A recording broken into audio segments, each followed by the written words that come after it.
Hey guys, welcome back to another episode of the Soccer Stories podcast. Today's episode is going to be unique because we have Kareem Rae, the founder and CEO of One Soccer Nation.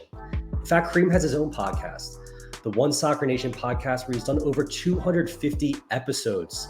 A former player with over 20 years of footballing experience joins me today on this podcast to talk about how he's opening up the world for young professionals to make their dreams happen.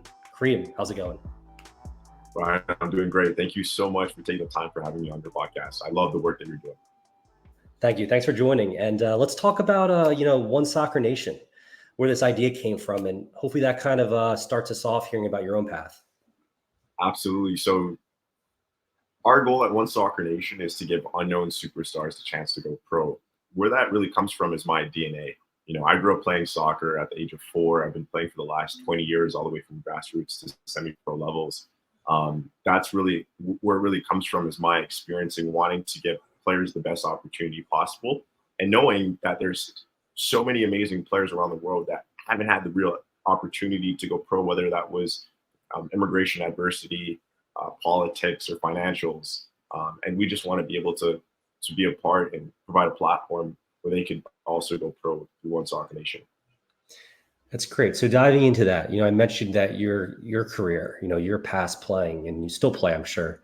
But I want to hear a little bit about that, like your own career, where that started, where you're from originally, where it went. And, I would say maybe your playing career is your inspiration behind OSN. Yeah, 100%. 100%. So I grew up in Canada, Ontario, Brampton, playing for Brampton, playing for Woodbridge. Woodbridge is kind of like a Little Italy, sorry. And I just fell in love with the game. From there, my goal was always to become a professional soccer player. I would say at the age of 16 to 18 is when it became, something of a real desire for myself. And growing up in Canada, we didn't have a professional soccer league to look up to go pro. It wasn't until 2019 where they came out with the CPL. So going back to 2018, I had the opportunity to go to England, Crystal Palace. I was down there for 6 weeks trying out, and I almost got picked up by Reading FC, but that opportunity didn't go fully through, just due to the passport that I hold and me being as good as players that they have in their backyard. So why would they spend more time, more money, more time on documents for me when they have the same level player in their backyard, which is going to take them less time, less money. Sure. So 2018 came. Had a little taste of Europe. The culture's there in football, 100%. I know you've experienced it. 2019, I came back to Canada, and that's when they came out with the Canadian Premier League. I had the option to either go to the CPL or go back to Europe. So I ended up choosing France. I was down there for 3 months. Shout out to Coach Bassam Naeem. He's the founder of A&B Academy here, a very successful academy with 500 plus players. So I was out in France for 3 months trying to go pro there. And the same problem I came across was like the passport that I hold, the Canadian passport. In order to get paid in another country, you have to either have, actually the only option is actually a work visa from that country in order to get legally paid and stay in that country for a long period of time. So I was figuring out these things along my journey. It's not like I went into it knowing what to expect. So I came back to Canada. 2020, COVID happened, and then I stayed fit. I stayed prepared, mentally strong throughout COVID, and I connected with Enoch Shomi in 2021, which led to Florida Naples United FC, that can compete in the NPSL, so Division 4 in the U.S. soccer pyramid. And again, coming across these experiences with the Canadian passport, not being able to stay in the country long enough. As a Canadian, you're only able to stay there for 6 months. So I was coming across these issues, and I said, I can't be the only player here. There must be millions of players facing the same issues that I'm facing. Yeah, no, it's incredible to hear your background, because what you're starting to build here with One Soccer Nation, the project that you're embarking on, I think reflects that. And it's interesting too, because before we get there, I want to talk a little bit about Canadian soccer. Let's say that, because you mentioned how the value of the passport, and I know in even the realm of MLS, there's certain players in MLS. For example, my local team's the Philadelphia Union. Andre Blake, he tried to make a couple moves over to the EPL, but because of his Jamaican passport, it couldn't happen with the wage rules and everything like that. Canada now being at that forefront and being a top national team, things might have looked a little bit differently if you're going through the process now, right? What do you think about the growth of Canadian soccer overall with the CPL and what's been going on? Yeah, 100%. I think Canada is heading towards the right direction, but with everything in Canada, it kind of moves slow. In America, things move faster. So soccer in Canada is growing slowly but surely. Sure. It's exciting to see. Again, growing up, I'm a 2000 baby. Growing up, we didn't have a professional league to look up to, but 2019 they came out with the CPL. So the CPL has been here for the last, what are we talking about, 5 years. So that's exciting. Players in Canada now have the opportunity to play soccer professionally in their backyard. So it's super exciting. Shout out to everyone at the CPL that's growing the beautiful game and the stakeholders there. So now you're creating this grand vision, this project. Let's dive into a little bit about that with One Soccer Nation. For anyone who's unaware of what you're embarking on, it's truly incredible. You're essentially trying to create a pro team from scratch. I'll leave it at that. If you kind of want to talk a little bit about what that looks like. Yeah, for sure. I mean, so before I dive into that, I'd also like to shout out our co-founder, Jay Waterman, who's also the founder and CEO of Block Station and Illians. We have 9 advisors on our board, half are Canadian, half are American, very seasoned people in the beautiful game. And we now have, I host the One Soccer Nation podcast, as you mentioned, and we also have 3 podcast co-hosts. Jalen Campbell, he just recently graduated from Temple University. We have Michaela Days and Malika Days. They're twin sisters. They both play for the Jamaican national team and both play professional soccer. Michaela plays in France and Malika plays professionally in Denmark. So the vision is growing beyond me. And that's kind of the big picture that I seen when I started to build that it's bigger than myself. And that's kind of what really kept me pushing, because entrepreneurship is a very lonely journey. But now it's grown. We have a team now. And the dream and vision is becoming more and more of a reality. It started off with content. You know how the content, what the content space is like. Of course. And now, we have a lot of content. We're now diving into more tangible assets. We have a lot of digital content, but now we're working towards becoming real. As you mentioned, working towards launching our own professional soccer team. So our goal, again, is to give unknown superstars a chance to go pro. And how we plan on doing that is by launching our own professional soccer team. There's multiple leagues in the U.S. You got Major League Soccer as Division 1. You got USL Championship Division 2. You have USL 1. And then you got 3 different professional soccer leagues in Division 3. You have MLS Next Pro, USL 1, and NISA, National Independent Soccer Association. So we're looking at the 3rd level for men's. I actually just got an email today, Ryan, in regards to USL Championship options, in regards to what opportunities are there. Yeah. But I mean, for the last 2 years, I've been really focused on USL 1. So on the men's side, we want to launch a USL 1 team. And on the women's side, we want to do a USL Super League team. Now, the reason why we want to launch a professional men's and women's team is because it allows us to have full ownership and control of signing players, right? And we could get into the details of that. But yeah, we're still in the process of getting those fine details. On the marketing side, in regards to the idea and the plan, is to invite 100 players, both men and women, 80% from the US, 20% international, and guarantee that 25 out of the 100 players on both the men's and women's side will sign a professional contract to that pro team. And sorry, let me just be clear, when I mentioned USL, that's just the league that we're biased towards because of my relationship with them and just the attraction that investors have towards that league and how well ran that league is. It's kind of like, if you build it, they will come, right? Like it's kind of, you're building something here now. You said you're biased towards it. Talk a little bit about that. I guess your relationship and why you are biased towards it. Yeah, 100%. So back in 2022, I got invited to the USL mid-year event, which was hosted in Kentucky. We got to check out the stadium, Louisville, Kentucky, which was a beautiful stadium, 10,000 seated stadium. That's where I got to meet the league operators, existing club owners, and new investors like ourselves that are interested in the league. Got to learn more and really shake hands and learn. So for me, that was a life-changing experience because at the time I was 22. And that it was pretty early for us, putting together an ownership group and having conversation about investment into USL. And again, as time passes by, I've been really digging into it the last 2 years. So I've ran into the guys that run the operations of USL back in, Soccer X, which was last year, 2023. I've been down to the USL headquarters in Tampa. Amazing, amazing office space. Team, I think their team's about 100 people now, so they're growing. Wow. Um, Yeah. but it's just, Brian, it's just such an exciting time where soccer is in America or North America.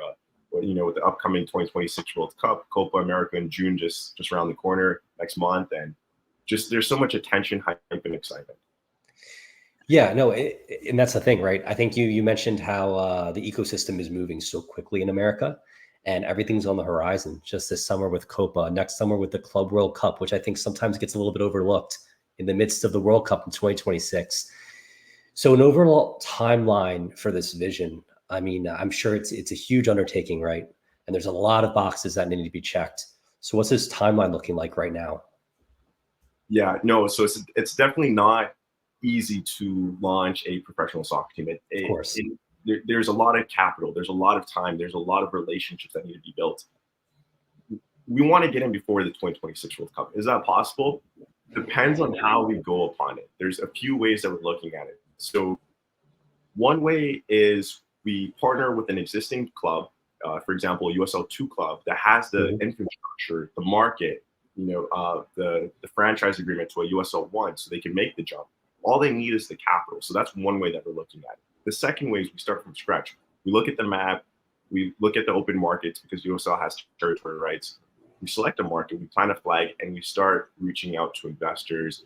We start building the relationships with locals, local businesses, chambers of commerce, political relationships, government, so on and so Yeah. forth, right? So we're kind of going both angles, trying to figure out, which way we want to head. Again, when we talk about the marketing piece, that comes after. We got to make sure that we have the the franchise agreement. We got to make sure that we have um, a stadium. There's certain things that we need to make sure that we have before we start marketing it to the players and attracting the players to the opportunity, because we want it to be real. We want to make sure that we're able to sign these players to professional contracts before we go out there and start, marketing. So there's a lot of things behind the scenes that we have to do before we even get there. So I mean, it's really exciting. It really excites me. Thinking about it every day that we're getting closer and closer to there. So our timeline is 2026, and Mhm. depending on if we're starting from scratch, that may take a bit longer, or if we're partnering up with an existing club that already has certain things in place, that can help us move a bit faster. So again, question mark, but our goal is 2026. No, it's a great goal, and I you can see why it's 2026, and I just think this soccer just ecosystem here is moving so quickly. You look back at even 2 years ago, 4 years ago, things are just changing so rapidly. So 2026, following this World Cup, you're creating this grand vision, this dream. I mean, it's essentially the American dream, right? Like you really are embodying that in a way. Uh, from a business perspective, I think it is only possible potentially right now globally in the United States to pull something like this off with the current structure, and especially with USL. Nothing against MLS. They have their own rules, but with USL, talk a little bit about like how the league is just so open and how the league allows you to operate within a space and kind of create something with a vision. Yeah, 100%. I mean, as mentioned, there's three other leagues at the Division 3 level for men's side. I mean, Yeah. when all the conversations that I've been having in the soccer space, it's US. You keep hearing about. For me, I keep hearing about USL and how great they are, and I've got to see what they've been able to do and speak to club owners and interview USL Championship club owners, USL1 club owners, and hear their perspectives. These are stakeholders that are operating in, and hearing their challenges, hearing their success, hearing about what they're excited about, right? So that's what we're working towards, being a part of that membership. So again, I mean, I guess these different touch points and different experiences really attracts us to USL, and especially our advisory board. They have great relationships with USL. So it kind of always goes back to USL to kind of answer your question in regards to the opportunity, that USL enables investors is to build a community asset, which is a soccer stadium, whether that's an existing stadium, that's for example, a baseball stadium that's being that's a vacant stadium not being used, and transforming it into a soccer specific stadium, Sure. and building a community asset. Alongside that, I've heard Justin Papadakis, talk a lot about the opportunity for mixed use development project alongside the Mhm. state. So you're talking about building condos, residentials, hotels, restaurants, retail, parking lots. So the real estate play is something that they really focus on in regards to, as well as a soccer investment. So I think that's very attractive. So our group, we're foreigners, and I mentioned this on the last podcast that we were on, that I was on, sorry. And the key thing for us is really finding a market, and being able to connect to the locals. So we're going down the path of partnering up with an existing club that has infrastructure. They already have those relationships with the locals, and we're talking about chambers of commerce, people at city leadership, and government relationships, because these are the people that are going to be involved in the project. They're going to approve things and Yeah. say yes to things and say no. So those relationships are very important, and that's something very key for us coming from Canada to the U.S. So I think that is very important. I know you talk about soccer events. I've been to a lot in America, and those relationships are key. In-person meetings are important. It's fascinating because I think the way US does sports, especially from the real estate side, you see it with at least in Major League Baseball. A lot of these stadiums have been around for years and years and years, and somewhere like a Fenway or a Wrigley Field, if we're talking baseball, where they own Wrigleyville, they own that's one of the OG original establishments where Wrigley Field was built there in the city of Chicago, and around it is an area called Wrigleyville, and it's where all the fans go before the game. All the fans go after the game. There's hotels, there's apartments, and what you're describing is very similar. I think I see some, NYCFCs looking to build something similar in the MLS world, and US sports in general. That real estate side of it is so valuable for a complete experience. That's really interesting too. That's extremely interesting. So there's value even beyond just the team itself, right?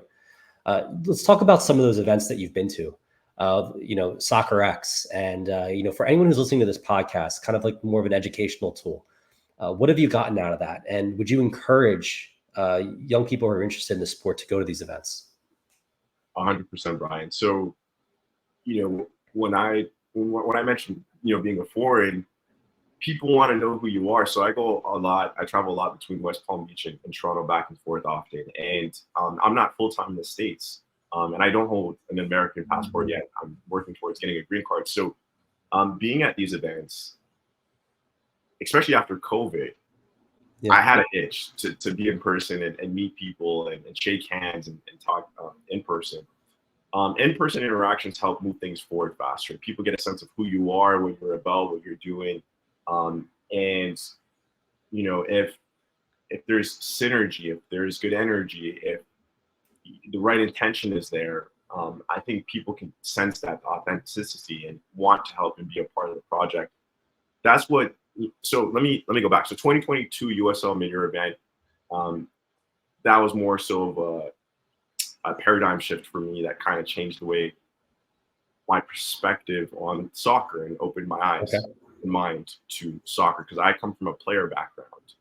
And podcasting has helped with that as well, because I've done 250 interviews with coaches, scouts, agents, MLS players, USL Championship, people in different spaces within the beautiful game. That also brought in my mind within the game, because I was always just like, go pro, go pro, go pro, soccer, soccer, soccer. Yeah.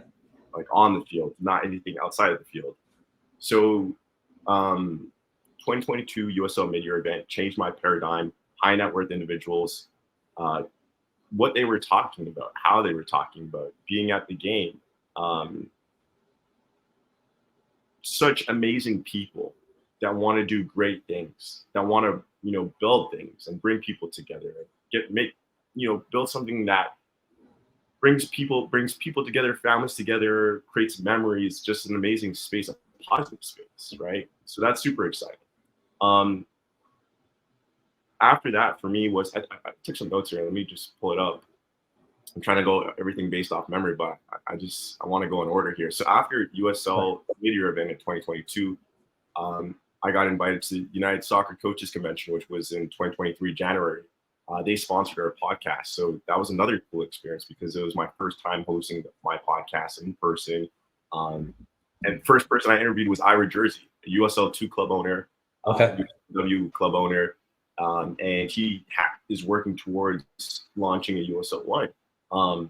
And we've had recently conversations around that, but he was my first in-person interview. If I don't go to that event, things like that don't happen, right? Yes, yeah, you're right. I mean, it's just magic. I meant, before that event too, I reached out to Quincy Amarikwa. Quincy, he's played in the MLS. He's won the MLS Cup. He played in USL. I reached out to him trying to get him on the podcast first. It was like, let's talk about it in the future. I reached out to him a second time, and I pitched him on One Soccer Nation, and we hopped on a Zoom call. There was a bit more interest there, and he could see the potential, but he's like, let's talk more in the future. Let's give it some more time, right? It's still early. And then, I didn't have any intention to run into him at United Soccer Coaches, but I did. So things like that, again, don't happen if I don't go. So I met him in person. We took a picture. We ran into each other a few times. We spoke. We started to build our relationship. I showed him where our podcast is, and he's like, okay, Kareem's in the game. He's serious. He's not just talking about it. He's yeah. And I guess just a long story short on that. So Quincy and I we built a pretty amazing relationship. So after meeting in person, again, people get to see who you are, what you're about, your energy.